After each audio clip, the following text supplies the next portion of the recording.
Okay, welcome everyone. My name is Alicia Thomas. I am the executive director here at the Virginia Quilt Museum. Thank you so much for joining us today.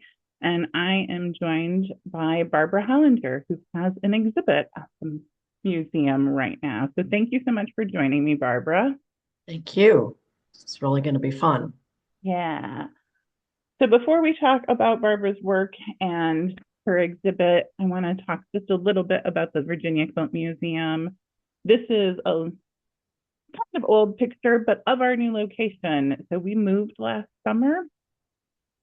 So we moved about 5 miles from our old location that you may be familiar with in downtown Harrisonburg. So we are now at the Silver Lake Mill in Dayton, Virginia. We are open Tuesday through Saturday, 10 a.m. until 4 p.m. We do close for about a month around Christmas. We have rotating exhibitions. So Barbara's exhibit just opened and it is up through June 21st. So you've got plenty of time to come see it. Along with our rotating exhibits, we do online programs like this and programs in person. So this coming Saturday, April 26th, we actually have a free fiber festival that we're doing with our neighbors, Fort Harrison. So they're going to have spinning and weaving over at their location, which is just about half a mile from us. And then we're going to have some make and take fabric painting and fabric stamping activities. We're also going to have some folks demonstrating different quilting techniques. And we also have an airing of the quilt from the Quilters Unlimited Quilt Guild. So we'll have, weather permitting, some quilts on display outside on some of our neighbors' fences. Clearly, if it rains, we will not put quilts outside.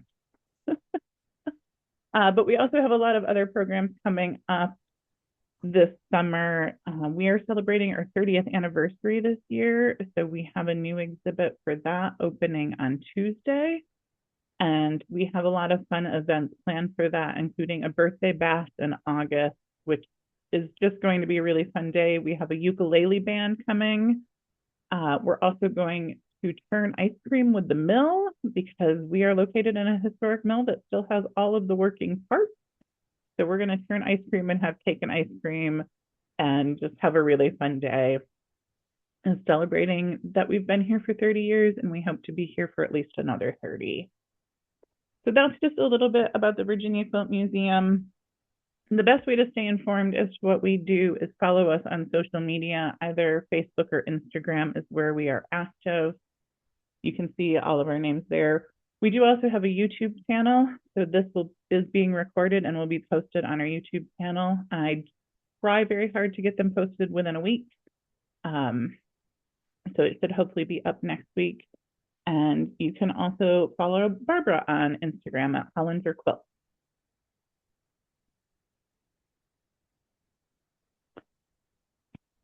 So as I mentioned, Barbara has an exhibit here at the Virginia Quilt Museum. I haven't actually counted how many quilts are in the exhibit. Do you know off the top of your head? No.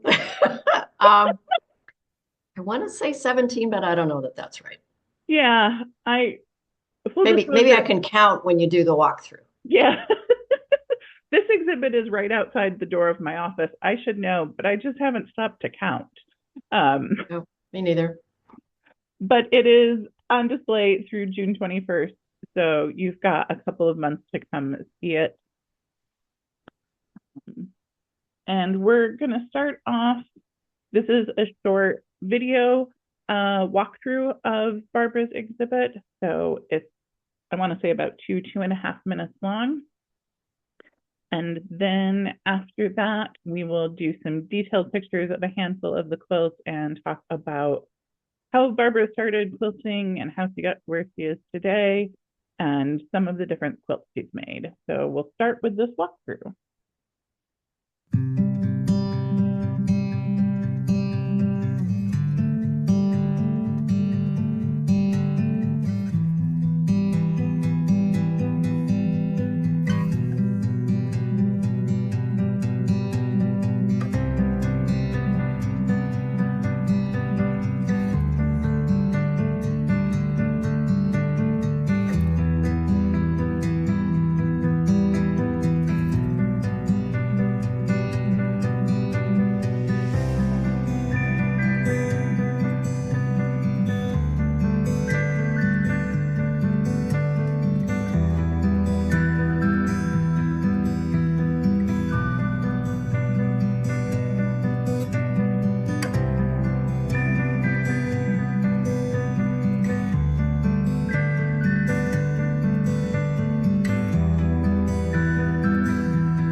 Okay.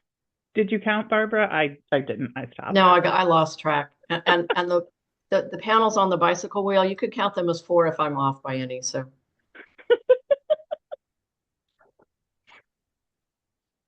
So this is the oldest quilt that we have in the exhibition that you made, but you were quilting before 1998, correct? I started quilting. We had recently gotten married and moved from Cincinnati down to Cincinnati from Columbus, where my husband and I met working for GE. And I needed something to occupy my time. And so I found a magazine with a quilt pattern in it. I had done one little thing using Eleanor Burns' technique, and I never quilted it. I put it on stretcher bars and gave it away because I didn't like it. So the first piece I did was a queen size attic windows where I hand dyed my own muslin that I think was like a 250 a yard or something like that. I still have that quilt, but it's part of the dog bed upstairs because the muslin just completely gave out. So just a little bit of personal history, but it is so, yeah, it's a little bit on the worn out side. Yep.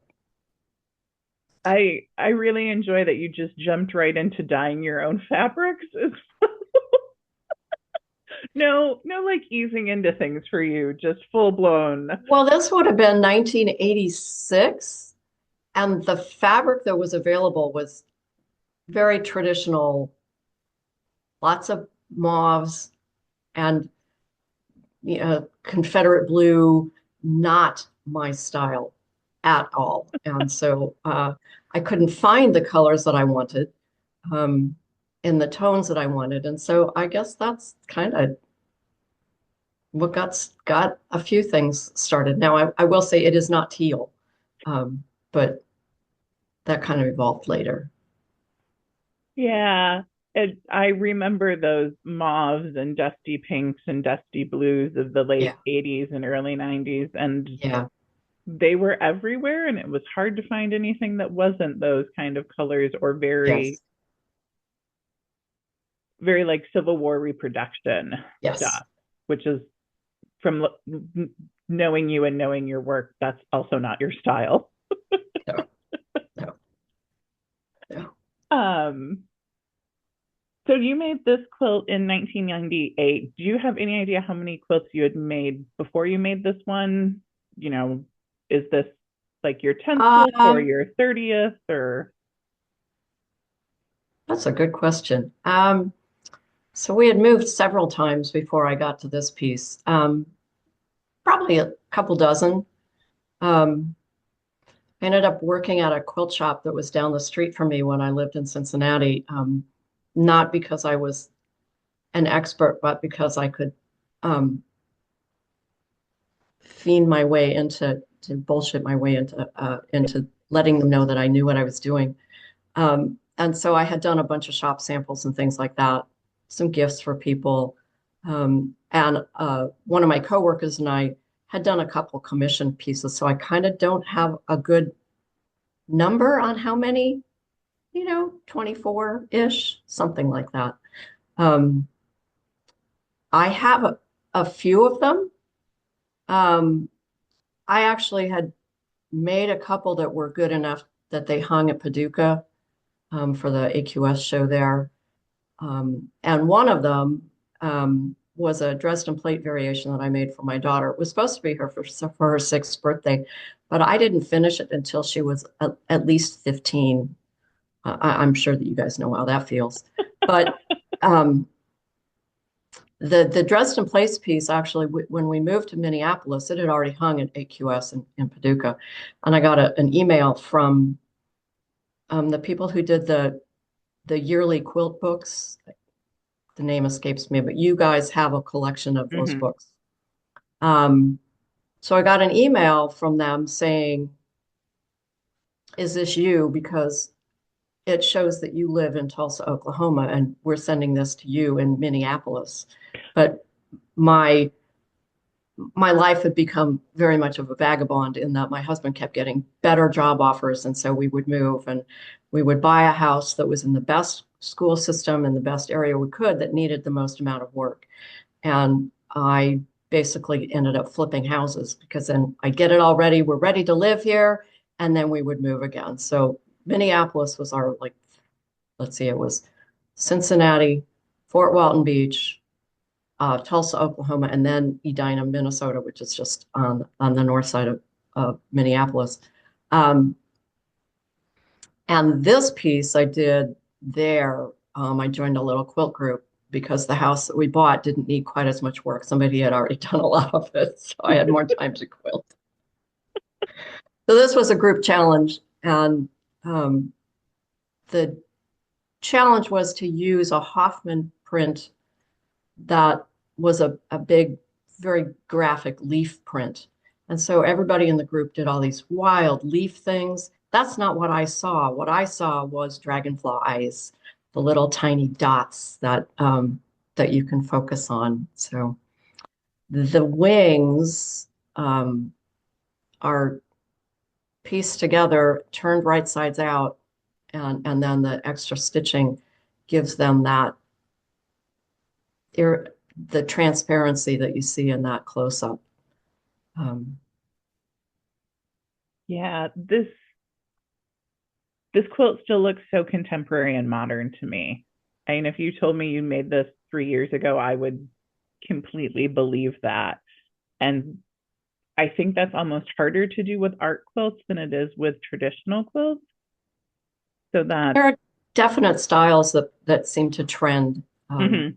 and I don't think I really pay attention to those just because I'm so easily distracted by the ideas in my head. When you've got a lot going on in your head, why pay attention to, you There you know, go. trends? Um, this is just another close-up There shot. you can see the dragonfly body.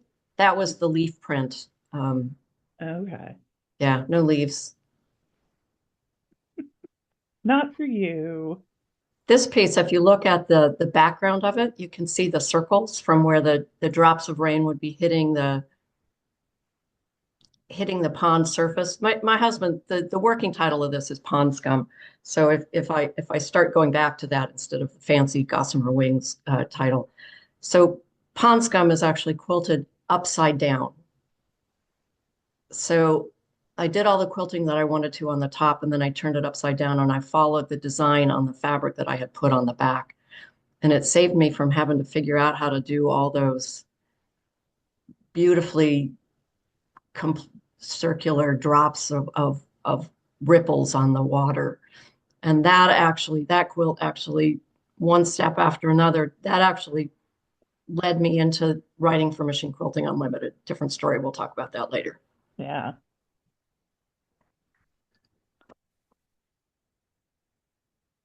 Moving ahead in time a little bit, we're now in the early 2000s. Another smaller art quilt you did. This one you did hand applique on. So you do kind of everything. You do hand work and machine work. Have you always done all of it? Yes. Um, that quilt shop that I worked at back in the late 80s, they hired somebody to come in and teach Harriet Hargrave. They hired her to come teach us at the shop back when Harriet was first getting started, and to teach us how to machine quilts more so that we could quilt their samples faster, and they wouldn't just be just the tops. So yeah, I've been machine quilting for quite a number of years, and it doesn't mean that everything is done by machine because some things really need the hand touch. Mm-hmm. Um, and if you're doing it to keep yourself busy and to stimulate your imagination and find that piece of hand stitching, sometimes handwork is better than sitting down on a machine grinding through things. It just depends on the moment at hand, so to speak. Yeah. So that when before you started quilting, did you already know how to sew? Did you have I learned, yes, my mother was a seamstress. She was not very detail oriented, but I remember making Barbie clothes back when I was 6 or 7. Okay. Um, and I got to junior high, and we had a home ec class where they were teaching us how to make. We got to make aprons, but one of my best friends and I already knew how to sew. So the teacher said, "Well, you can make it whatever you want to," and so we made these, much more elaborate blouses with gathers and tucks and fancy collars and yeah, yeah. So yeah, always known how to sew. Okay. Yeah, that tracks. I also grew up with my mother as a seamstress. And her sewing room was in our finished basement. And the rule was you knew not to go down there barefoot because you knew there were going to be pins on the floor. And you did not touch her fabric scissors. No, Yeah, learned that very early on as a child. Um, so this quilt, one of the questions we people could ask questions ahead of time when they were registering for the program, and I thought this quilt might be a good place to talk about one of the questions of what part of quilting do you like the most? Is it the designing, the piecing, the actual quilting? Do you like them all? Do you hate any of them? I hate basting, but it's kind of a necessary step. Um, I usually put some loud music on or turn something on the TV and just kind of grind my way through it. You know, I guess what I like the most is seeing an idea that will spark into my head become something. Mm-hmm. I don't often sit down and have a complete picture of where it's going to go. So for using this quilt as an example, the fabric on the outside was a challenge given to me by a coworker. She bought this batik that she found, and she knew that I saw things in a different light than a few other people. And she tore it in half lengthwise and gave me half and said, and we'll see, show me what you can do and I'll see what I can do. Well, we've lost touch with each other. But to me, this looks like the color in it. So if you ever have a chance to go to Jerome, Arizona, it's a hillside village that used to be a copper mine back. It started in the late 1800s, kind of crashed during the Great Depression and was closed by the 50s. And at the bottom of this big mountain where they did all the copper mining are the sledge ponds that all that the heavy metal salts discolored the desert floor into this amazing copper color with all the oxidized greens and teals in it. And that's what, to me, that fabric that she gave me looked like.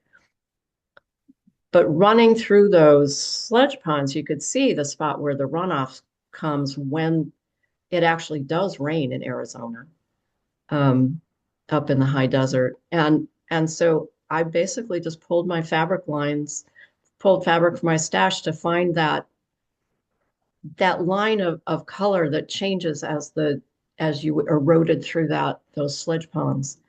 And so I just started with the fabric and I turned a quarter inch under and put the next one on and turned a quarter inch under and went the next one. So the design evolved from the fabric, but I didn't draft it out so that I knew where I was going. It just kind of happened. Okay. So That's a lot of hand applique on this quilt, considering it's not very big. Um, it is a lot of different layers and it was very therapeutic. I did machine quilt it because there was no way I was going to hand quilt through all those layers of seam allowance sewing through there. So have to draw the line somewhere. yeah, that's a very good point. It's here's just another close-up part, but people are often, when we're looking at historical quilts, amazed by how thin some of them are. And then we're the Virginia Quilt Museum, we're looking almost exclusively at Southern quilts, but I also always point out to them, like, it's so much easier to sew through really thin batting and Yes. fabric than something like this that has a lot of layers and a lot of seam allowances going on in it. Like, and if you're trying to make something very intricate, the thinner it is, the better it's going to be for that. So, is this another one where you did the quilting following the pattern of the fabric on this? I did. You can see it there in the fabric design, the challenge, the piece that originated it. I just followed the line.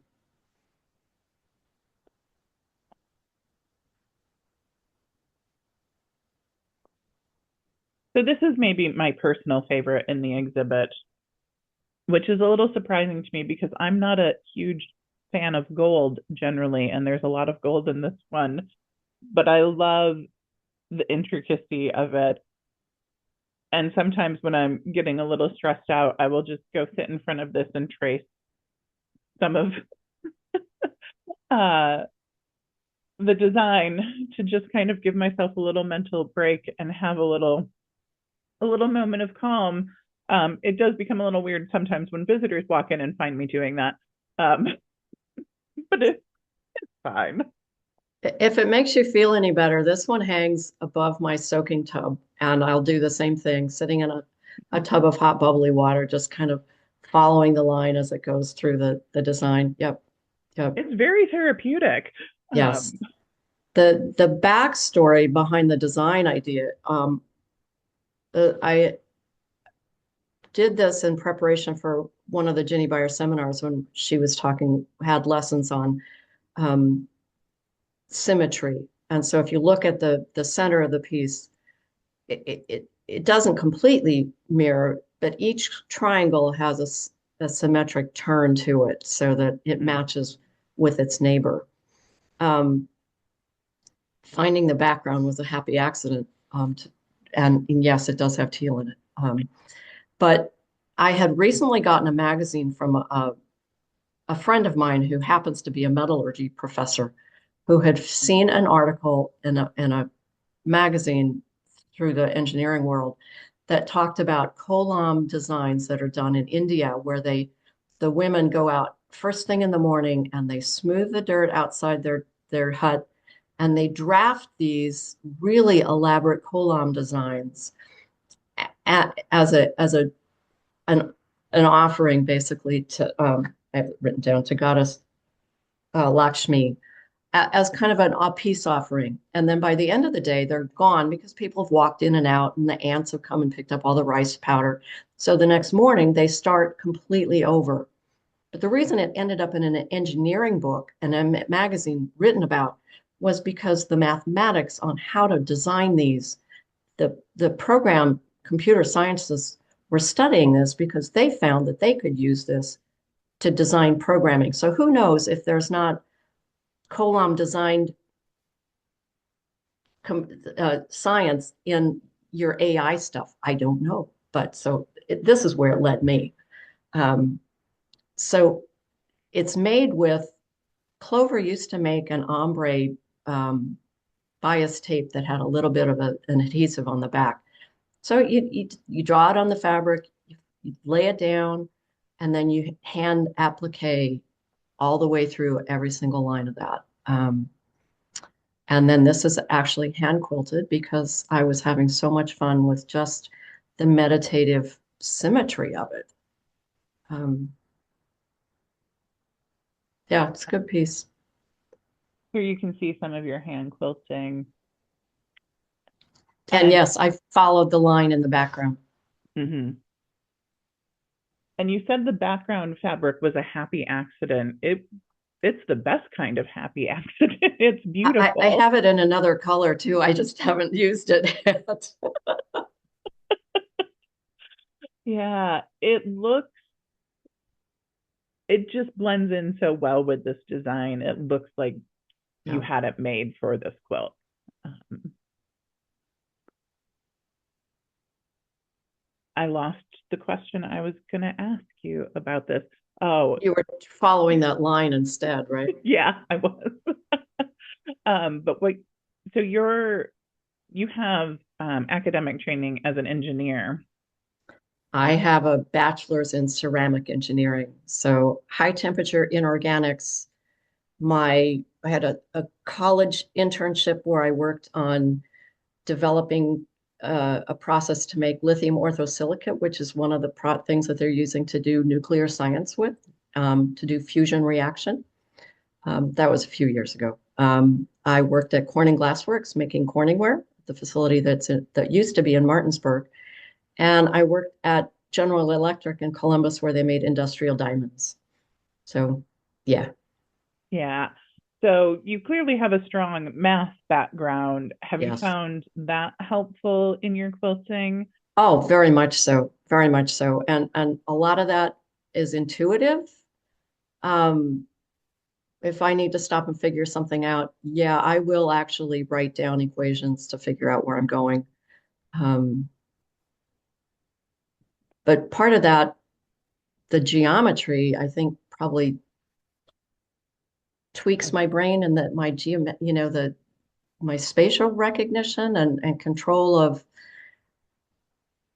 balance and sizes that correspond with each other. It has to all be wired together. Hmm. Yeah, it's Just don't ask me to spell. that's what we have spell check for. Um, my spelling is so bad sometimes spell check is like, we don't know what you're trying to say. I invited people to put the invitation to the Italian restraint on their colander. So, I spell check took over, and who knows, what else has gone out there that's um, Yeah. been a little bit askew. Um, One of the things that I often laugh about when people talk about women not being good at math and or not having not been taught math historically, I'm like, yeah, you should look at a quilt because you're not making any quilt without some basic math and a lot of them, a lot of advanced math to figure out all of the things you need to know. So it's just one of those things that makes me shake my head and be like, yeah, please go study a quilt and we'll debunk some rumors about women in math. So this, we're moving up. We're now kind of in the present day. I really love your story about how this quilt came to be. So could you just share that story? Happy to. So there was a group of us that used to work for Ginny Bayer that carpooled all the way up to Manhattan to go see the Infinite Varieties Red and White show, which was the most unbelievable exhibit I could ever imagine. It was like stepping into a huge basketball arena full of peppermint candy that was really just red and white quilts. It was just totally spectacular. And so during this trip, after we'd had our been saturated with all this red and white, we walked over to the folk art museum where they had a display of some antique pieces. And one of them happened to be a Jack's chain. And we thought, oh, we could do a group project where everybody makes tons of little red and white nine patches to homage the infinite variety exhibit. And then we'll exchange them and everybody will do whatever they want to with it. And this is what I did. So you can see all the little red and white nine patches. And then it has this really vibrant floral. It's not really floral. It's a garden vine of some nature. And it just reminded me of the total visual chaos that you get when you're walking through Manhattan. Um, so we all exchanged them and I had this all put together and ready to go. And somebody spilled on their quilt and one of the reds bled just from that little bit of water. Oh no. And so I started testing them, and there were multiple bleeders. Um, and so I just went ahead and just washed the whole quilt top and took it, anything that bled and anything that was damaged, and made new nine patches to replace them, put it all back together, and quilted it. It took, it was a while. It took a while.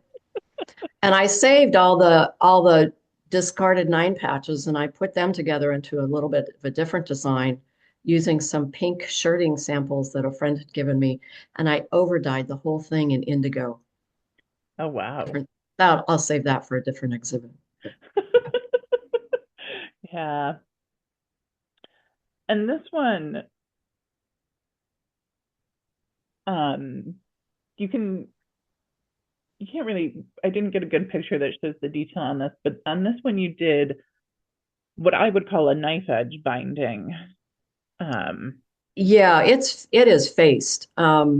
because it seemed that it didn't need a binding to stop the line.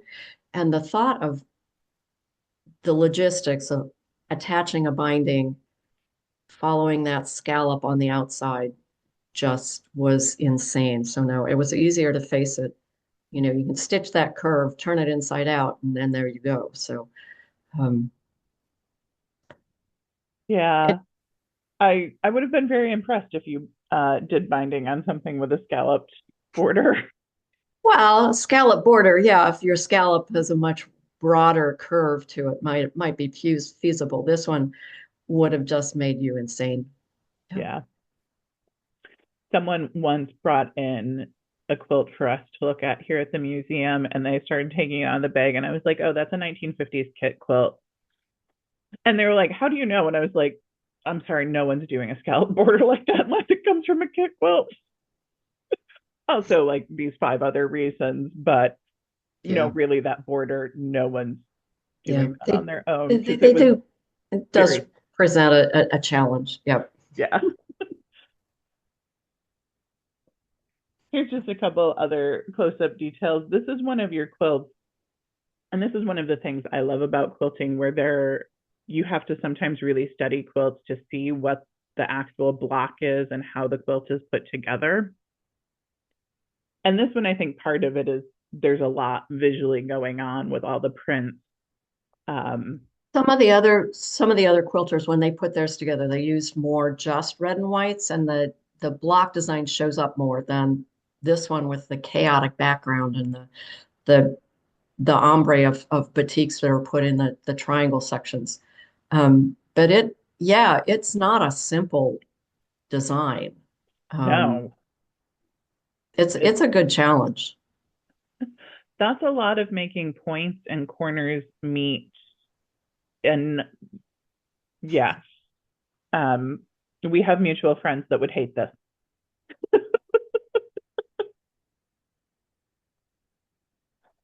This is another one that I chose for kind of that same reason. And I have a funny story with this quilt that when you come up the stairs in the museum, this is right in front of you. And so I see this quilt 20 times a day, at least, as I wander through during my day. And your exhibit had been up for probably about a week and a half, and I went to film in your gallery to do a short reel for our social media. And I set up so that this and the quilt beside it were in the background. And I turned on my camera to record, and I was like, oh, there's a secondary design in this quilt I've never noticed in the probably 150 times I had looked at this quilt until then. So I had not seen the secondary design made by the lighter colors with the outside and then the star in the center. I had not noticed that until I was looking at it on camera. You have to step away from it, or it disappears. Yeah. Yeah. Um, but someplace there's a really funny, like 10-second video of me being like, wait, what? And then laughing at myself um, that I had not realized that. And I was like, I'm I glad this is think, only my set up husband for. experienced, my husband came down and help set up. And he took some pictures to share with a few friends. And your camera senses the light value on this piece differently than your eye does. It's kind of like when Mhm. you take a picture, you know, it filters things out a little bit differently. So you see that secondary design much more easily on your camera than you do in person. And it's one thing, so this is a note to share is that if you're laying blocks out and you're not really sure if you like where they are, if you're not taking a picture with your camera and looking at that, it gives you that step way back and now look at it distance. It's that it gives you a different vantage point that can really be helpful. Yeah, it's some quilts look so different in photographs than in person that it is Yeah. amazing. And sometimes, like, wait, am I looking at the same thing? Um,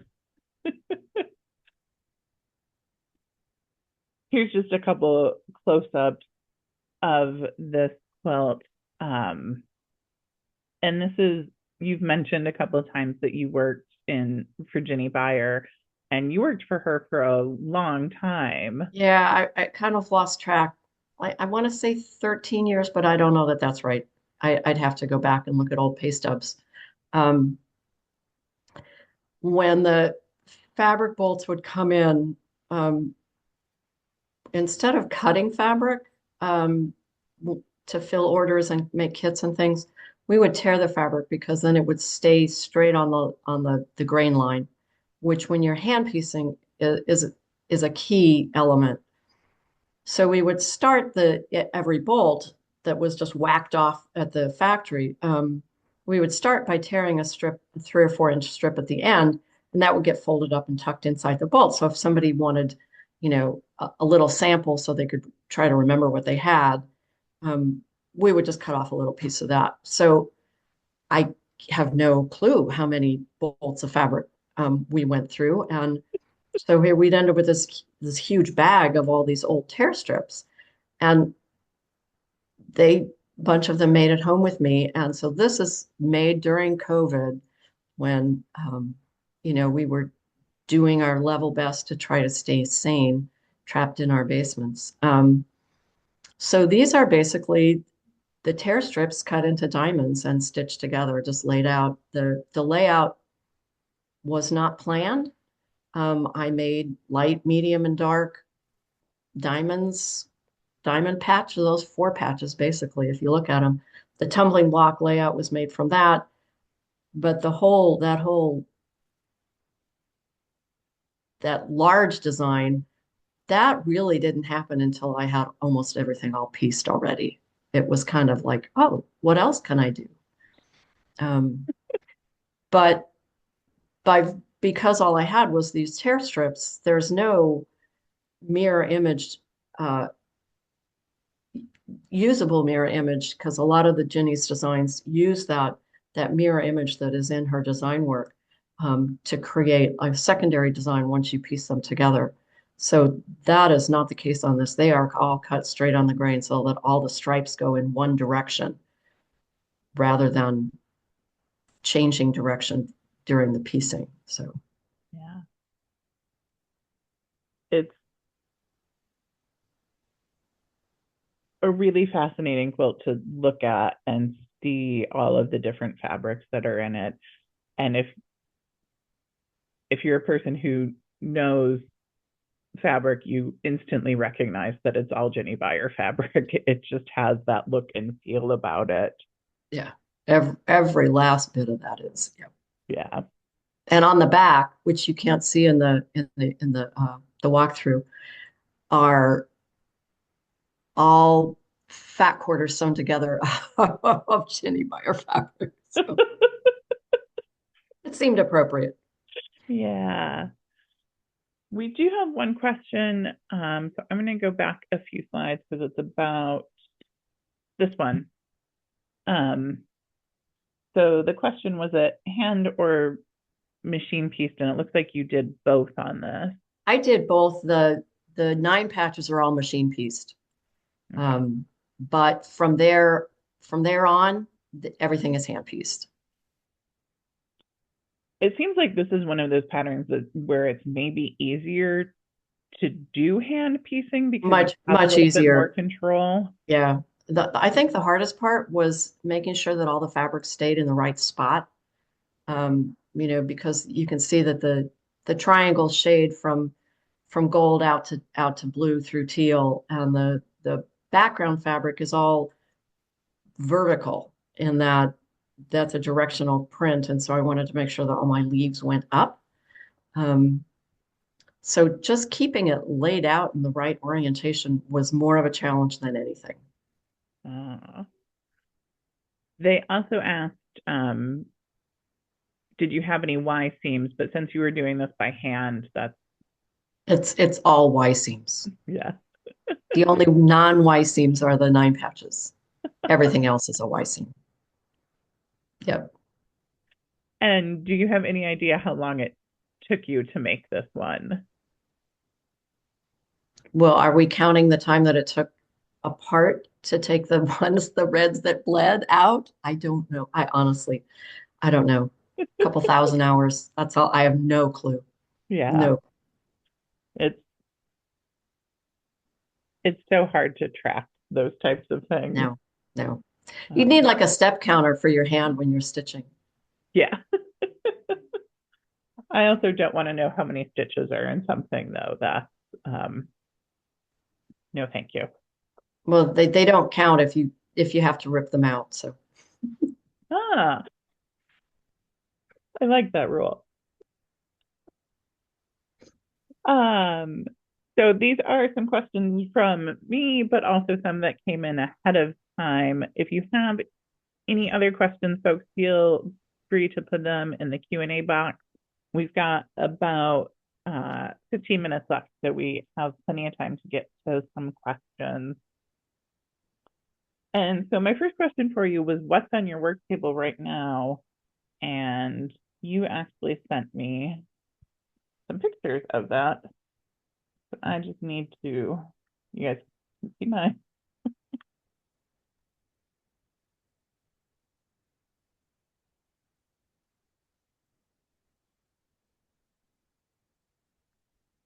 thinking about it. There we go. So tell us about this piece. This is one of the things you're working on right now. I do. I have two pieces like this. I went on a retreat in January with some quilting friends, and one of the things that I took with me was pads of paper and markers to do a thing called neurographic art, and you have to ask the Google about it, but it's a technique where it's all very organic. You can't really plan ahead. You just let it happen. To do the lines that go across this, you take and you put a quarter on the paper and you push it with the marker, and you have to keep it kind of going straight, but you try it. It is a lot harder to keep that quarter going straight than you think. And then you can add some circles and color things in. And the organic nature of the final results are just really intriguing. No math involved. But we also, it snowed while we were on our retreat. And so we actually did some ice dyeing with some snow from the house that we had rented.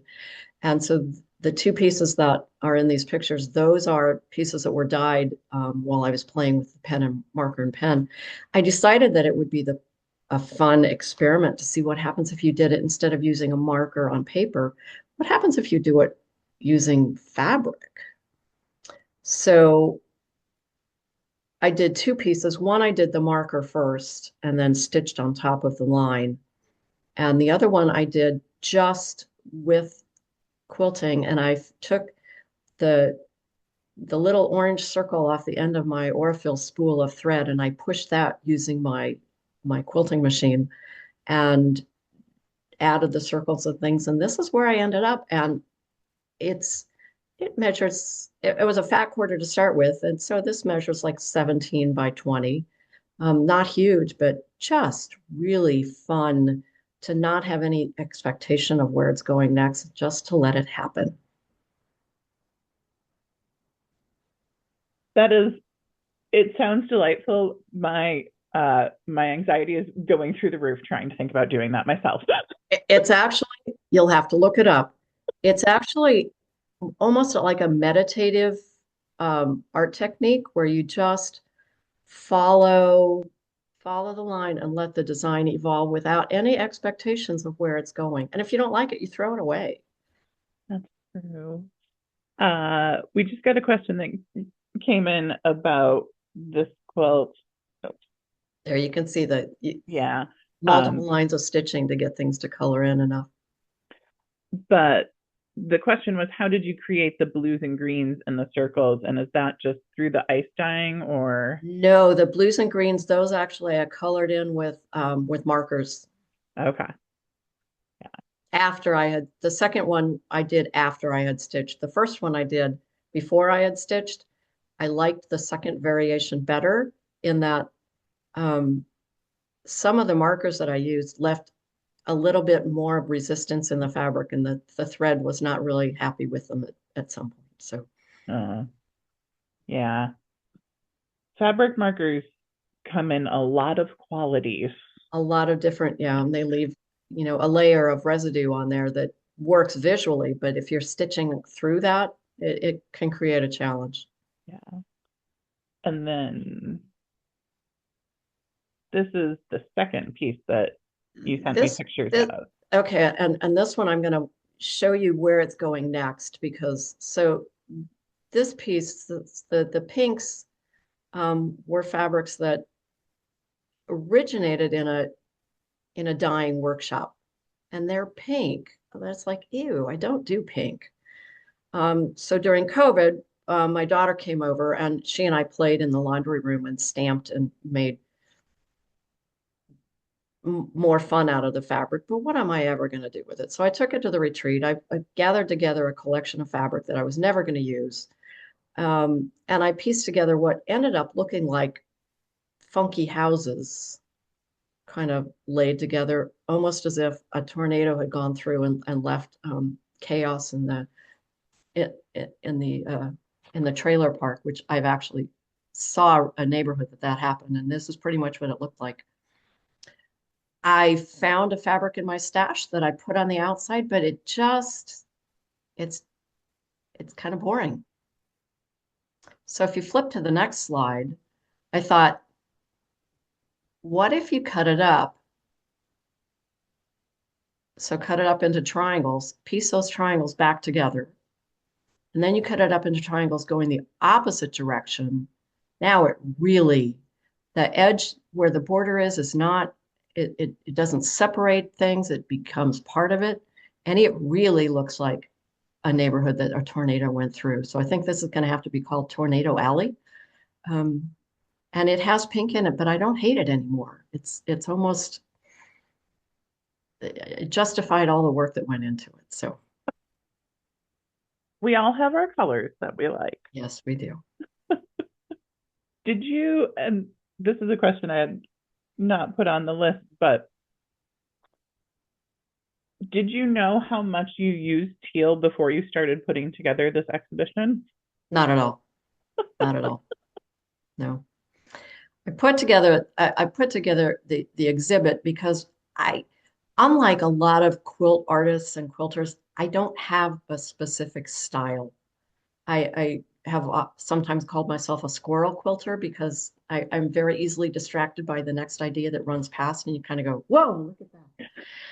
I I do so many different techniques, and I do whatever the idea tells me to do. So it's not like I have things planned out ahead of time. Things are very, I don't know that improvisational is the right word because many of my things are meticulously planned, but the plan is not necessarily laid out in advance. Um, and it wasn't until I started going through the pieces that I thought I liked the best that I realized that there was that very, very obvious line of color of my teal trace that runs through them, um, which from the exhibit standpoint, now that you've seen the walked through the exhibit with the video, you really get the feel of how that color, it's not a neutral, it's not a highlight, it's a thread. It's what anchors everything together.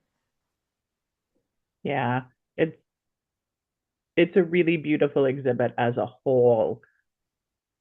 And I think when someone quilts in as many different styles as you do, it can be really hard to pull together a cohesive exhibit.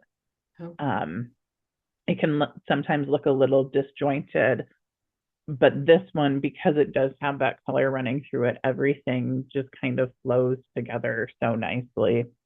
I was not here when you guys installed it. I was coming back from a conference in Florida. I think you guys had much more fun that day than I did. I was just in a car driving the entire day. But so it was a really nice surprise for me. I knew we were having your exhibit. I'd seen photographs of your work, but I'd seen a few of your pieces in person in different exhibits, but it was so fun to come in the next morning and I get here early, so I got to see it all by myself a little bit and enjoy it. So that was really fun. We've got a few more minutes left. A question that came in from one of our attendees is, do you enjoy art quilting styles more or traditional designs, or are you still doing everything? I'm still doing everything. I just finished putting together a triple rail fence from somebody else's old quilt kit that they left for their niece, and she didn't want it, and so I put it together. It's already gone to a new home. Very traditional, very simple, very relaxing because you don't have to stop and think about it. You just put it together. Um, the quilts that I do, the larger pieces often are anchored in a traditional design, but not necessarily follow it all the way to the end. So, um, Yeah. And then just a couple of quick kind of technical questions. What type of machines are you using? I do all my piecing on an old Bernina 1230, and I like it so much I bought a second one used.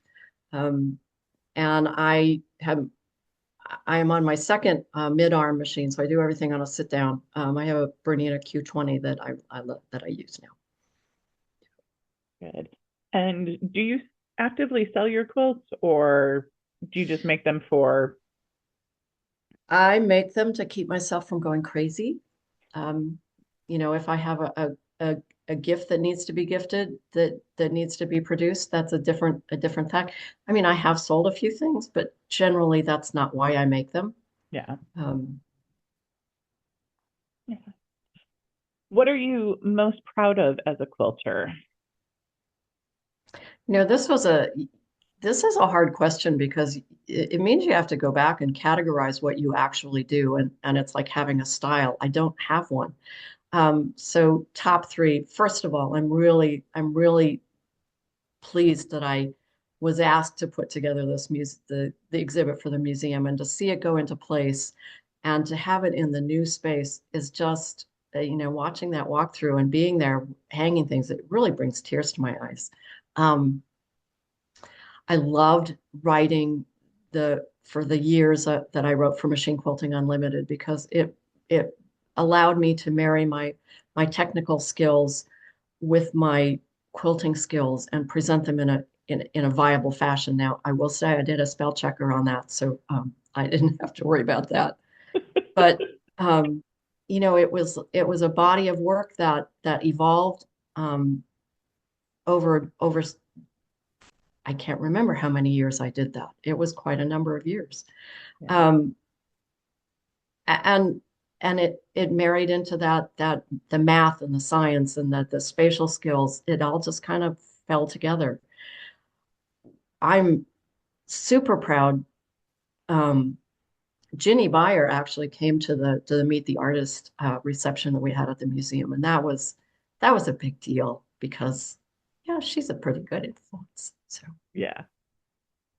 Yeah. I was thrilled that she was able to make it to that. I had been hoping she would, but we're not super close to, it's a couple hour drive. Yeah, yeah. yeah. Um, Down I-81. It's a joy. which is either fine or Or the worst not. thing in the world. There is no Yes. in between on like 81. Yes. One more question that just came in is, do you teach or have a website where people can contact you? I do not have a website because I don't have the attention span to maintain one. And you would have to have a style where you would feature that. I used to teach, I used to teach at Ginny's and I would teach at different guilds and things like that. The last time I taught was shortly before COVID. Um, and I just have not stepped back into that forum at this point. You would have to have something that you could market. What would you tell people that you want to take a class on when you look at my work? I don't know. I mean, I have no idea. No idea. Yeah. And the pandemic changed a lot of things for a lot of people, but it also changed a lot of things for the quilt world and how quilt guilds meet. And Yes. so I don't blame you for not necessarily hopping back into that. It's No, yeah. no. And then my last question, we're a few minutes over, but I did want to ask this question because you do so many different types of quilting that I don't believe you are one of those people that believe in the quilt police. Um, so, what advice would you give to a beginner quilter, to someone who's just starting out, maybe making their first couple of quilts? I would say try everything. And this is one of the things when I was teaching, I would tell people, I said, if what you get out of a class or from a pattern or from a book is that you never want to do it that way again, then you are ahead of the game. Do what makes you happy. Yeah, It's that not is a it is not a contest. It's for your soul. that is great advice for quilting and for life. If it's not working for you, find something else that does. Um, it's yeah, that's here at the museum. Since I've been here about 4 years now, we're still just constantly trying new things. And some of that is coming out of the post pandemic world, what our visitors want, but also what works for us as a staff. Um, and we do things a lot differently than we were doing pre-pandemic, and I don't think that's necessarily a bad thing, but it's taken a while, and so we've tried some things and been like, oh yeah, that's not for us. And the Meet the Artist afternoons are a great example of that. We had been doing traditional evening receptions and just not having people attend, and I finally sat down and thought about it, and most of our members are not local here, and a lot of them don't want to drive after dark anymore. And No. so I was like, let's move this up and do it in the afternoon. Then everybody can still get home when it's daylight out, except in maybe like January and February, and no one wants to come out then anyway. Um, so, well, I think that wraps us up for today. So thank you so much, Barbara. Once No. again, Teal Trace is on display through June 21st, so you've got plenty of time to come see it. You can check out our website, vaquiltmuseum.org, to see what other events we have coming up.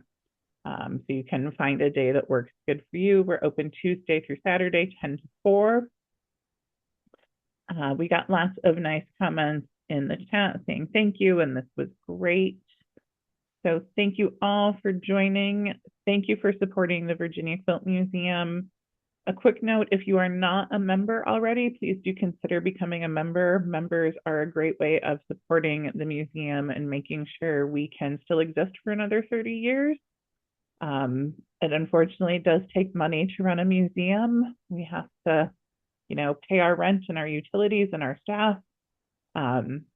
So you can become a member on our website, or you can give a donation there if you're already a member. Thank you so much, Barbara. Did you have anything else you wanted to say?